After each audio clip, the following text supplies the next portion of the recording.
আসসালামু everyone, welcome to new video. তো আজকে আমরা বানাবো খুকু ইলিশ দিয়ে ইলিশ পোলাও। হ্যাঁ, আস্তা ইলিশ মাছ দিয়ে আমরা ইলিশ পোলাও। তো এর জন্য আমরা বানাবো কি 4টা ইলিশ খুকু ইলিশ। তো এর ভিতর আমি 2 চা চামচ টক দিয়ে দেবো। 2 চা চামচ টক দিয়ে দেওয়ার পর আমি দিয়ে দেবো 1 চা চামচ ধনিয়ার গুঁড়া। 1 চা চামচ ধনিয়ার গুঁড়ো দিয়ে দেওয়ার পর আমি দিয়ে দেবো 1 চা চামচ জিরার গুঁড়া। 1 চা চামচ জিরার গুঁড়ো দিয়ে দেওয়ার পর আমি দিয়ে দেবো 1 চা চামচ মরিচের গুঁড়া। তারপর আমি সামান্য লবণ অথবা স্বাদ মতো লবণ আপনারা চাইলে নিতে পারেন। তারপর আমি দিয়ে দিলাম আদা পেস্টের পর আমি দিয়ে দিলাম রসুন পেস্টের পর আমি এটাকে ভালো করে মিক্স করে নিব। তারপর এটাকে আমার কিন্তু ভালো করে মিক্স করে নিতে হবে। তারপর আমি একটা ফ্রাই প্যানে নিয়ে যাবো। ফ্রাই প্যানে আমি সরিষার তেল নিয়ে নেবো।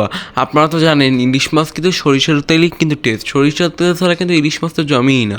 তো আমি এই ইলিশ মাছগুলো কিন্তু ছেড়ে দিলাম, 2টো ইলিশ মাছ। তারপর আমি আস্তে আস্তে প্রথম 4টা ইলিশ মাছটা ধরবে না, এই জন্য আমি 2টো ইলিশ মাছ করে বাকি 2টো আবার করে দেবো। তারপর আমি আরেকটা ফ্রাই প্যানের ভিতরে আমি সরিষার তেলে দেওয়ার পর তারপর আমি পেঁয়াজ দিয়ে দিলাম। পেঁয়াজটাকে কী করবো, পেঁয়াজটাকে ভালো করে নেড়ে এটাকে আমরা পেঁয়াজ বেরেস্তা করবো। তো এটা কী করতে হবে, এটাকে আমাদের পেঁয়াজ বেরেস্তা করে নিতে হবে। তো আমরা এটা ভালো করে পেঁয়াজ বেরেস্তা করে নিয়ে নিলাম। পেঁয়াজ বেরেস্তা করে নিয়ে নেওয়ার পর আমরা এটাকে ভালো করে পেঁয়াজ বেরেস্তা করে নিব।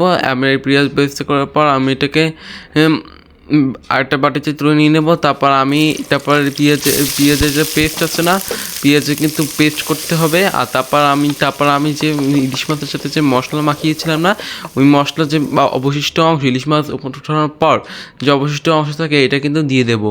দিয়ে দেওয়ার পর আমি তারপর যে ফ্রাই প্যানের যে পোতের যে তেল আছে না, এটা দিয়ে দেবো। তারপর আমি 4টা কাঁচামরিচ দিয়ে দিলাম। কাঁচামরিচে কিন্তু বোটটা ফালিয়ে দিতে হবে, তাইলেই হয়ে যাবে। তারপর আমি ইলিশ মাছগুলো আস্তে আস্তে দিয়ে দেবো। তা আমি 3টে ইলিশ মাছ দিয়ে দিয়েছি।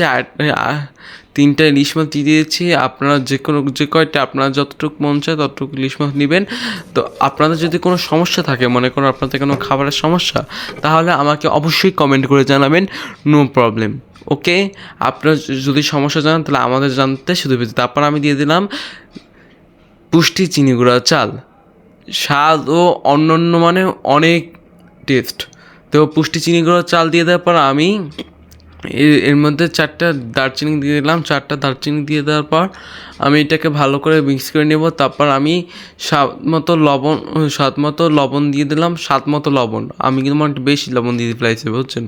তো আপনারা একটু অল্প লবণ নেবেন। তারপর আমি এটাকে কুসুম গরম পানির চেয়ে একটু বেশি অথবা আর উষ্ণ গরম পানির চেয়ে তাপমাত্রা কম কেমন করতে হয়, কুসুম গরম পানির চেয়ে একটু বেশি দিলেই হবে। আবার বেশি উষ্ণ করতে চাই তাহলে কিন্তু সমস্যা। তারপর আমি 1 চা চামচ পরিমাণ চিনি দিয়ে দিলাম। তারপর এটাকে আমি প্রায় আধা ঘন্টার মতো বিরিয়ানি পোলাও সিদ্ধ করতে যতটুকু সময় লাগে আমি ততটুকু সময় সিদ্ধ করেছি। তো এটাকে আমরা এর উপর আমরা পেঁয়াজ বেরেস্তা দিয়ে দেবো। পেঁয়াজ বেরেস্তা দিয়ে দেওয়ার পর আমি পেঁয়াজ বেরেস্তা দিয়ে দিতে থাকবো। তারপর এর ভিতরে উপর মেইন যে আইটেম আমরা আস্তা ইলিশ অথবা খুকু ইলিশই কিন্তু দিতে হয়। তারপর এরকম করে হয়ে যাবে আমাদের খুকু ইলিশ দিয়ে মজাদার ইলিশ পোলাও অথবা আস্তা ইলিশ পোলাও। আপনাদের যদি এরকম আরও ভিডিও পেতে চান তাহলে অবশ্যই আমাদের চ্যানেলটাকে অবশ্যই লাইক অ্যান্ড সাবস্ক্রাইব করবেন। বিদায়।